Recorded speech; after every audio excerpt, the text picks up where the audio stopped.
All right, I am back in the shop, wrapping up another day here. As you'll see in the background, we've got a shiny black painted cage. I'll give you some more pictures or video of that here in a second. While I was watching paint dry in between, geez, I keep turning around. I think I'm a little messed up on the fumes. Had the vent running, had a face respirator on the whole time, but still, it's a lot of cans of paint that I used on this thing to spray bomb it to death. But long story short, it's painted satin black. And while I was watching paint dry in between coats, the primer coat and the rest of it, I pulled the transfer case and got the transfer case auxiliary brace secondary mount installed, fabbed up, and burned in and painted up as well. So I'll show you some close-ups of that here quick.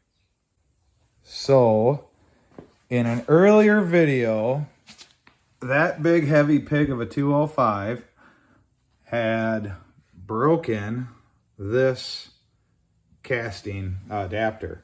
So you'll see, if I put flashlight in there, you can see daylight through the crack right there. So that lugger is busted pretty much clear around.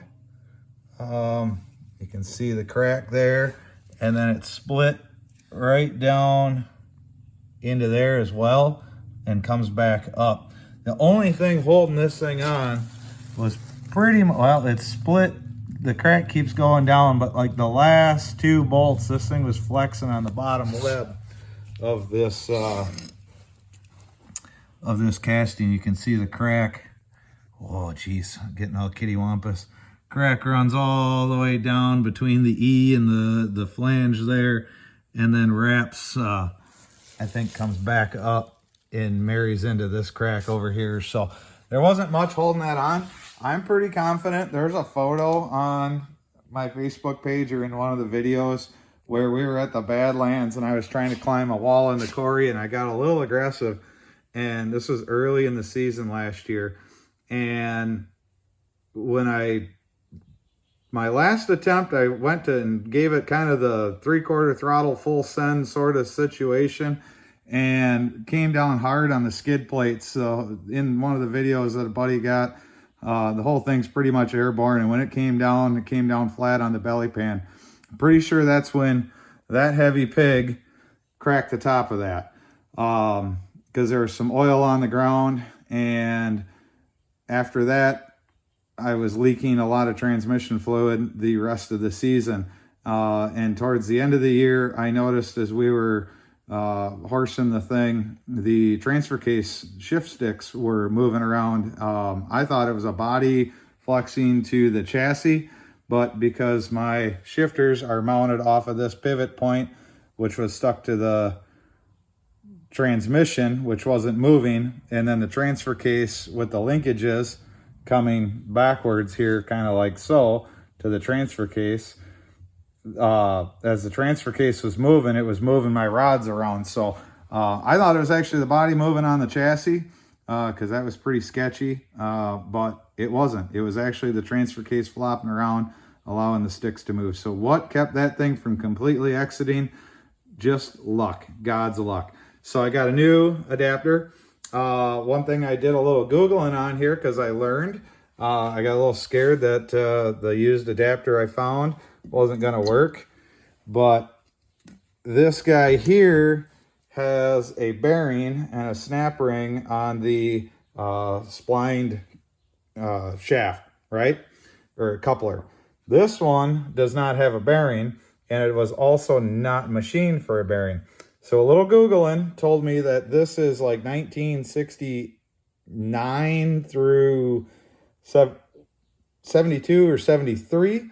And after 72 or 73, they deleted the bearing and just went without it. So it's a different coupler. The seals, I believe, stay the same and no bearing. So for those of you swapping NpP205s and Turbo 350s around, that doesn't matter. there is, and I can't confirm it 100%, on the front face of this, there is what they call a large bore and a small bore. And that's what this piece is right here. This is actually on the an adapter, but off the face of the transfer case, there's a ridge, machined ridge. That machined ridge locks into a lip right here. So that's your large bore and small bore. That changes. So when you do buy different adapters, you do have to make sure that you don't have a large bore transfer case trying to stuff it into a small bore adapter. That won't work. Whether you can stick a small bore into a large bore and not have any alignment issues, I'm assuming it's a centering thing. They're not counting on the bolt holes to center the input shaft of the transfer case and the output shaft of the transmission. So I'm assuming that that's needed and needed to be that way, but I'm not a professional.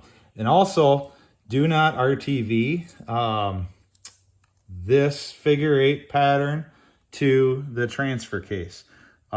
This gasket, believe it or not, and I just tore it away and threw it away. In my case, with the clocking ring here, the extension ring, this gasket thickness is required to keep this thing from bottoming out in this machine surface. So if you just slap it up with no gasket, there's a 10,000th-ish gap. If you slap it up with a gasket, that takes up the space and a little bit, because that's maybe 20 thousandths. So watch out for that. Don't just grab a hold of it and slap it in there. Another thing you'll notice right there, that bolt hole. That bolt hole is cut off because the clocking adapter I purchased has, and I don't know who this came from. There's only one or two out there, but when it's in the zeroed flat position, you move the bolts, the studs around at different locations to clock the transfer case. One of them doesn't match. So I ended up having to cut this out. What I'm going to do on the second go around here, rather than butchering a fairly expensive piece, I'm going to probably just leave that stud out, because we've got 8 studs holding the world together. I think 7 will be just fine. So I'm going to look at that. But that was something I did in a pinch last year, 2 years ago, last winter, when I clocked the thing flat. And I was running out of time, and I said, screw it, cut the ear off, stacked a washer, and went from there. So while I got it on the floor, I'm going to redo my shifters, because I got some real hokey stuff going on here. These are the lever style twin stick for a 205, and I had to cut, hack, and get all willy-nilly because it's not designed for a clocked transfer case application. So once you clock it, all their design work on where these tabs and ears and where everything lines up, it gets thrown out the window. So I had to get a little creative, and it worked. It worked for a year, and I'm gonna redo it while it's sitting on the floor rather than doing it under the Jeep. So back to the Jeep. Here it is. It is shot in satin black. So I don't know, there's a good dozen plus cans of satin black on that, with maybe 6 cans of primer underneath it. So it's as good as it's getting. It is not getting any more paint. Once I do the full assembly, if there's stuff that I can see that looks a little cheesy or mediocre, I'll touch it up. But I think it looks pretty good. It's going to be indoors for most of its life. I'm going to store it in the cold side of the shop here, so I don't have to worry about it sitting out in the elements and needing a lot of paint. Plus, we're going to bang it against trees and rocks and whatever else we run into, and scratch the paint up. So it's going to get touched up as I go. But that's where we're at. I am officially painted, and all the body work is painted except the cowl. I'm going to hopefully get over here tomorrow night and get that painted white. Right now with everything wet and as many paint fumes are in here, I'm just going home and going to let this thing dry and set up overnight. So thanks for watching, and I hope you like the quick update on the Jeep Buggy thing. And I'll show you what I do on the transfer case shifters.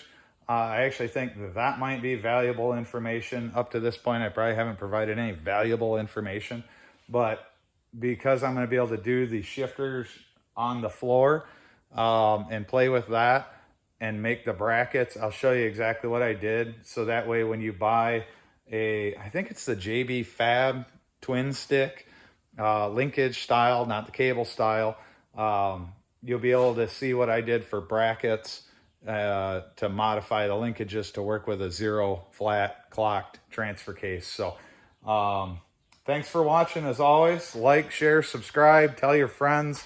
Someday maybe this channel will make me millions, but until then, I'm just making videos.